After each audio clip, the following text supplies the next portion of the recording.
기도하겠습니다. 좋으신 아버지 하나님, 오늘도 살아가는 우리 삶 속에 여러 가지 어려움들이 있고 또 문제가 우리 안에 닥칠 때도 있습니다. 그러나 아버지 하나님, 우리가 눈을 들어 하나님의 주권적 역사가 있음을 기억하게 하시고 또 하나님의 섭리 가운데 우리를 지키시고 보호하신다는 그 믿음으로 우리가 살아갈 수 있도록 도와주시옵소서. 하나님, 우리가 믿음을 지키며 주님의 말씀을 향해 나아갈 때 하나님께서 하나님의 백성들을 지키시고 보호하실 줄 믿습니다. 오늘 우리가 들려주는 또 우리에게 들려주는 이 말씀을 통해서 이런 하나님의 섭리를 발견하게 하여 주시고 하나님의 은총 속에서 오늘도 우리에게 주어진 사명 잘 감당하며 하나님의 거룩한 백성 구별된 백성으로 살아갈 수 있는 지혜를 얻게 하여 주시옵소서. 우리 구주 예수 그리스도 이름으로 기도드립니다. 아멘. 오늘 우리에게 주신 말씀은 에스더 6장에서 7장, 본문 읽기는 6장 1절에서 11절까지만 읽도록 하겠습니다. 그날 밤에 왕이 잠이 오지 아니하므로 명령하여 역대 일기를 가져다가 자기 앞에서 읽히더니 그 속에 기록하기를 문을 지키던 왕의 두 넷이 빅다나와 데레스가 아하수에로 왕을 암살하려는 음모를 모르드게가 고발하였다 하였는지라. 왕이 이르되 이 일에 대하여 무슨 존귀와 관직을 모르드게에 베풀었느냐 하니 측근 신하들이 대답하되 아무것도 베풀지 아니하였나이다 하니라. 왕이 이르되 누가 뜰에 있느냐 하매 마침 하만이 자기가 세운 나무에 모르드게 달개를 왕께 구하고자 하여 왕궁 바깥들에 이른지라. 측근 신하들이 아뢰되 하만이 뜰에 섰나이다 하니 왕이 이르되 들어오게 하라 하니 하만이 들어오거늘 왕이 묻되 왕이 존귀하게 하기를 원하는 사람에게 어떻게 하여야 하겠느냐. 하만이 심중에 이르되 왕이 존귀하게 하기를 원하는 자는 나 외에 누구리요 하고 왕께 아뢰되 왕께서 사람을 존귀하게 하시려면 왕께서 입으시는 왕복과 왕께서 타시는 말과 머리에 쓰는 왕관을 가져다가 그 왕복과 말을 왕의 신하 중 가장 존귀한 자의 손에 맡겨서 왕이 존귀하게 하시기를 원하시는 사람에게 옷을 입히고 말을 태워서 성중 거리로 다니며 그 앞에서 반포하여 이르기를 왕이 존귀하게 하시기를 원하시는 사람에게는 이같이 할 것이라 하게 하소서 하니라. 이에 왕이 하만에게 이르되 너는 내 말대로 속히 왕복과 말을 가져다가 대궐 문에 앉은 유다 사람 모르드게에게 행하되 무릇 내가 말한 것에서 조금도 빠짐이 없이 하라. 하만이 왕복과 말을 가져다가 모르드게에게 옷을 입히고 말을 태워 성중 거리로 다니며 그 앞에서 반포하되 왕이 존귀하게 하시기를 원하시는 사람에게는 이같이 할 것이나 하니라. 아멘. 오늘 본문 말씀은 아하수에로 왕이 잠이 오지 않자 역대 궁중기 일기를 통해서 모르드게의 업적을 알게 됩니다. 그리고 그의 공적을 치하하는 말씀입니다. 그동안 이제 유대 백성들에 대한 그 죽음의 공포가 몰려오고 있는 상황에서 극적인 전환의 과정을 보여주고 있습니다. 모르드게를 그 위험에 빠뜨리고 했던 그 일들이 오히려 이제 극적인 상황의 변화로 연출되는 것을 볼 수가 있습니다. 정말 놀라운 하나님의 섭리라고밖에 말할 수밖에 없는 사건이 일어난 거죠. 에스더가 베푼 연회를 마치고 그날 밤 이제 왕은 침소에 들었지만 잠을 이룰 수가 없었습니다. 잠을 이룰 수 없게 되자 이제 궁중의 역대기를 가져와서 읽게 합니다. 그리고 그 역대기를 통해서 숨겨졌던 모르드게의 공적이 드러나게 됩니다. 그때 때마침 하만은 이제 자신이 퇴거하면서 그 궁궐 문을 지키고 있던 모르드게가 자기에게 또 경의를 표시한 채 화가 나서 모르드게렐라도 먼저 죽이고 싶어서 퇴거했다가 다시 왕궁으로 들어왔습니다. 그래서 이제 왕이 신하를 찾을 때 하만이 마침 그 밖에 있고, 이제 왕이 존귀하게 하게 하는 사람을 어떻게 대우해야 되냐라고 그 하만에게 묻게 됩니다. 그 말씀이 6절에서 9절에 나오죠. 이제 하만은 그 왕이 존귀하게 하려는 사람이 자신만이 자신이라고 생각하고, 왜냐하면 왕후가 베푸는 연회에 참석을 했고, 또 자신이 말을 하면 왕의 조서에 인장을 찍을 수 있는 반지까지 내어주니까 굉장히 자기가 신뢰를 받고 있고, 또 자신이 측근 중에 측근이라고 생각을 하고 있었던 거죠. 자, 그러자 이 왕이 어떤 사람에게 그, 그 굉장히 최고의 예우를 갖추고 또 그 업적을 취하고자 한다고 하니까 자신이라고 착각하고서 자신이 받고 싶은, 왕으로부터 받고 싶은 최고의 예우를 말하게 됩니다. 그것은 왕복을 입고 왕이 쓰는 말에 타서 왕관을 쓰고 동네를 순회하는 거죠. 그러면 사람들로부터 얼마나 많은 부러움과 많은 시선을 받겠습니까? 이제 그것을 제안하게 됩니다. 그래서 당연히 그 일이 자기에게 드러날 것이라고 생각했는데, 그게 아니라 오히려 성문 문지기로 있는 수문장으로 있던 모르드게였던 것입니다. 모르드게가 바로 그런 왕으로부터 최고의 예우와 또 영예를 얻는 상을 받게 되는 겁니다. 완전히 극적인 변화가 일어나게 되는 거죠. 이 모르드게가 그렇게 될 거라고 아마 하만은 상상도 못했을 것입니다. 하지만 하만은 그런 일들이 어떻게 일어났는지 그는 알지 못했죠. 하지만 하나님께서는 그런 공포와 죽음 가운데 있는 상황 속에 이스라엘 백성들을 어떻게 지키시는지 다시 한번 드러내는 것입니다. 하만은 자기의 지나친 자의식, 나르시즘이죠. 자기를 보고 자기의 사랑에 빠진 거죠. 그렇게 가득 차 있는 거라 상황을 제대로 보지 못하고 있었던 것입니다. 하지만 하나님은 그 역사 속에 개입하셔서 이제 하나님의 백성들을 어떻게 보호하고 있는지 오늘 본문이 우리에게 말씀해 주고 있습니다. 그리고 7장에서 다시 한번 하나님의 놀라운 섭리가 드러나죠.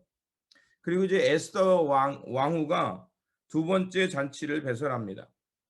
그리고 두 번째 잔치에도 마찬가지로 왕과 하만만 초대를 받게 됩니다. 이제 에스더가 기도하면서 왕께 죽으면 죽으리라고 나아갔고, 그리고 마침 이제 왕에게 자기의 소청을 청할 수 있는 기회를 얻게 됩니다. 그래서 둘째 날 이제 에스더는 자신의 소원을 말하게 됩니다. 그것은 바로 자신이 처해 있는 위험한 상황과 또 자신이 속해 있는 민족의 위험을 말하게 되죠. 당연히 그 얘기를 듣게 되자 왕은 어떻겠습니까? 분노할 수밖에 없죠. 그런 계략을 꾸민 자가 누구냐라고 얘기하자 바로 하만이라고 얘기합니다. 하만에 의해서 자신과 자신의 민족이 그만 돈에 팔려서 죽을 수밖에 없는 상황에 놓였음을 말하는 겁니다. 바로 3장 9절에 나와 있던 것이죠. 그런 잘못된 신하의 그 계략에 의해서 결국 대량 학살이 일어나게 될 것이라는 것을 왕에게 알리게 된 것입니다. 그런데 이상하지 않습니까? 그런 것을 알았으면 당장 다른 신하를 불러서 하만을 징계하면 돼요. 그런데 오늘 본문을 보면 왕이 대노를 했지만 하만을 징계하지 못했습니다. 그리고 바깥으로 나가는 것을 볼 수가 있습니다. 거기에는 두 가지 이유가 있습니다. 첫째는 하만이 측근 중에 최측근이었고 왕으로부터 많은 거에 대한 그 공적을 세우는 신하였던 것 같습니다. 또 하나는 왕이 어땠습니까? 조서를 내서 인장을 찍었잖아요. 그렇기 때문에 왕의 말과 그런 명령문이 내려졌다는 것은 이미 법이 정해진 겁니다. 그러니까 그 법을 함부로 바꿀 수가 없는 거예요. 자기 감정에 의해서 바꿀 수가 없는 게 아니라 바로 새로운 법을 만들기 위해서는 신하들과 그것을 세우는 여러 가지 절차들이 있었던 거예요. 그러니 당연히 왕은 고민스러울 수밖에 없었죠.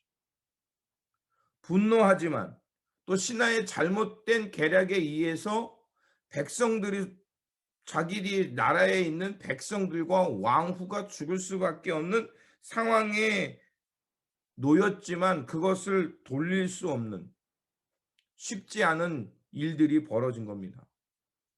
분노에 차서 뒤뜰로 나갔습니다. 그리고 화를 삭히고 아마 그 문제를 어떻게 풀어야 될지 아마 이제 나갔다가 들어오려는 상황이었겠죠. 근데 그런 상황 가운데 이제 하만은 자기가 굉장한 위험에 처해 있다는 것을 바로 감지하게 된 거죠. 왕후의 입을 통해서 자신이 공경에 처해 있다는 것을 그 왕에게 말을 했으니 그 자신의 계략이 드러난 거잖아요. 왕후가 그것을 파악하고 있었고 그러니까 다급해졌습니다. 그러니까 왕이 떠난 그 사이에 황후에게 너무 가까이 다가간 것입니다. 그 당시의 궁중 예법으로는 왕의 아내인 왕후에게 신하는 7보의 거리를 항상 유지해야 됐습니다. 그러니까 그 이상을 넘는 것은 굉장한 위험한 행위였습니다. 그러니까 암살을 기할 수도 있고 모욕적인 행위를 할 수 있는 거기 때문에 신하는 왕과 왕후에게 7보 정도 그 정도의 거리를 항상 유지해야 됐습니다. 그런데 하만이 다급한 나머지 그 궁중의 법도를 깨뜨리고 왕후에게 다가섰던 것입니다. 거리를 유지하는 것을 깨뜨리고 하만이 다가가서 목숨을 구하고 그 상황을 왕이 뒤뜰에 나갔다가 돌아오는 상황에서 그것을 봅니다. 그거는 두 가지를 얘기할 수 있죠. 왕궁에 있는 법도를 어겼고 또 하나는 왕후를 살해하거나 또 모욕적인 행위를 할 수 있는 것으로 간주할 수 있었거든.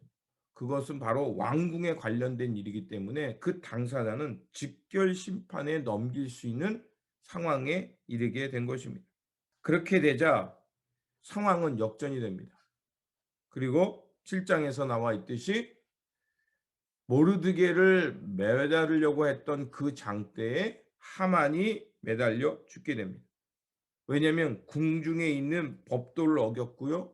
그리고 왕후에게 모욕적인 행위를 했기 때문에 결국 하만은 사형 선고를 받고 죽음에 이르게 되는 것입니다. 이런 일이 벌어진 것은 하나님의 섭리가 아니고서는 결코 설명할 수 없는 겁니다.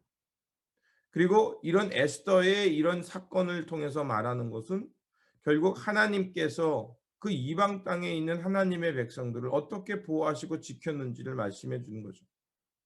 출애굽기 상황에도 마찬가지입니다. 그 장자의 죽음이 재앙에 이를 때 하나님께서 이스라엘 땅에는 하나님의 빛이 임했다. 즉 죽음의 공포가 있는 그 땅에서도 하나님의 생명이 그들 가운데 있었음을 말씀해 주는 거죠. 그래서 불의를 계획하고 행악하는 자들에게 하나님께서 어떤 심판을 내리시는가를 말씀해 주고 있습니다. 시편 7편 15절에서 16절에는 이렇게 말하고 있습니다. 저가 웅덩이를 파 만들며 제가 만든 함정에 빠졌도다. 그 잔해하는 자기 머리로 돌아오고 그 포악은 자기 정수리에 내리도다. 이렇게 말하고 있습니다. 그리고 잠언 26장 27절에서는 이렇게 말합니다. 함정을 파는 자는 그것에 빠질 것이요 돌을 굴리는 자는 도리어 그것에 치리라. 구약의 신앙에서 보면 항상 그렇다고 볼 수는 없지만 예외적인 상황도 있지만 항상 인과응보에 대한 그 말씀을 하고 있어요. 그것이 깨지는 것이 이제 욥기지만 항상 성경에 말하는 것은 그 하나님의 백성들이 그 심은 대로 주님께서도 말씀하셨거든요. 심은 대로 거두리라. 결국 하나님의 섭리를 믿고 또 주권적인 역사를 믿고 하나님의 의를 향해 살아가는 사람들, 하나님께서 그들을 기억하시고 하나님을 그 죽음의 공포 속에서도 지켜주신다는 것입니다. 하나님의 섭리 가운데 에스더와 모르드게 유대 민족은 결국 그 죽음의 장대로부터 구원을 얻게 됩니다. 하지만 행악자로 또 그 무고한 사람을 죽이려고 하고 재산을 빼앗으려고 했던 그 하만은 자신이 만들었던 그 계략에 의해서 결국 그 계략으로 만든 장대에 의해서 죽게 됩니다. 이 말씀은 어떻게 보면 예수님의 십자가의 역설을 말합니다. 하나님의 의를 행하고 하나님의 뜻을 향해서 살아가셨던 예수님은 십자가에서 죽으셨습니다. 그런데 그 십자가의 죽음은 오히려 하나님의 심판을 드러내는 도구가 됐습니다. 그 십자가의 십자가는 처형의 도구고 최악의 죽음과 공포의 도구였지만 예수님께서 그 십자가에 달려 돌아가심을 통해서 하나님에 의해서 하나님의 뜻을 행하는 자, 결국 부활의 아침이 있음을 그 십자가를 통해서 보여주셨습니다. 그리고 그 십자가는 불의를 행한 자, 하나님의 백성으로서 그 뜻을 제대로 파악하지 못한 자, 그리고 무고한 사람들을 죽이고 폭력을 행했던 불의한 재판관과 그 재판에 있었던 모습, 그런 것들을 모든 것을 드러내는 그 도구로 바뀌었습니다. 그래서 고린도전서 1장에 나와 있든지 사도 바울이 말한 것처럼 그 십자가는 구원을 얻는 사람들에게는 하나님의 의의 도구, 은총의 도구지만 그것을 믿지 못하는 사람들에게는 멸망의 도구가 된다는 거죠. 그처럼 오늘 하나님께서 이끄시는 주권적 역사가 있습니다. 우리가 바랄 것은 바로 이 하나님의 섭리가 있음을 믿고 우리는 세상을 바르게 참되게 살아가야 될 줄 믿습니다. 세상이 비록 우리가 생각한 대로 돌아가지 않을 수 있습니다. 근데 우리가 오늘 말씀을 통해 기억할 것은 그런 불의한 세상 속에서 하나님이 그 역사에 개입하셔서 하나님의 놀라운 역사를 이뤄내는 주권적 역사가 있음을 우리는 말씀을 통해 보게 되었고, 말씀을 통해 보았다는 것은 우리가 그 말씀을 믿고 나아갈 때 우리는 틀림없이 이 세상 속에서 하나님의 거룩한 백성으로 구별된 삶을 살아가게 될 줄 믿습니다. 다시 한번 하나님의 은총을 입은 자로서 하나님의 거룩한 백성으로서 우리가 이 세상 속에서 구별되게 하나님의 섭리 가운데 살아감으로 그래서 놀라운 역사를 이뤄내고 또 하나님의 영광을 드러내는 삶의 모습이 되시기를 주님의 이름으로 축원드립니다. 기도하겠습니다. 역사의 주관자가 되시는 하나님, 민족의 위기 앞에 하나님께서 또 에스더를 통해서 그 민족이 살게 하시고 또 하나님께서 그 하나님의 사람, 기도의 사람을 통해서 새 역사를 이루신 것을 오늘 말씀을 통해 보았습니다. 또한 아버지 하나님, 행악하는 자, 또 악을 계획하고 그것을 실행하였던 하만은 자신이 세웠던 계략에 빠져서 결국 그 장대에 의해서 죽는 하나님의 심판을 보게 되었습니다. 주님, 하나님의 백성이 그 세상 속에 있다 할지라도 그 어둠의 세상 속에 있다 할지라도 하나님께서 지키시고 보호하신다는 하나님의 말씀을 배웠사오니 오늘도 우리가 살아가는 이 역사 속에 빛과 어둠이 공존하지만 주님, 우리가 살아가는 이 속에서 빛을 잃어가지 않도록 지켜주시옵소서. 하나님의 거룩한 백성으로서 구별된 삶을 살아내면서 주님, 하나님 나라의 의를 향해 살아가기를 원합니다. 주님, 오늘도 우리의 발걸음을 지켜주셔서 믿음과 진리 가운데 서게 하시고 그 진리와 믿음 가운데 살아감을 통해서 하나님의 거룩한 백성으로 하나님 나라의 삶을 이뤄내며 그렇게 빛의 삶을 살아내는 저희 모두가 될 수 있도록 도와주시옵소서. 오늘도 우리에게 맡겨진 삶을 주님 손에 맡깁니다. 주님 주관하여 주시고 섭리 가운데 우리를 지키시고 보호하여 주시옵소서. 우리 구주 예수 그리스도의 이름으로 기도드립니다. 아멘.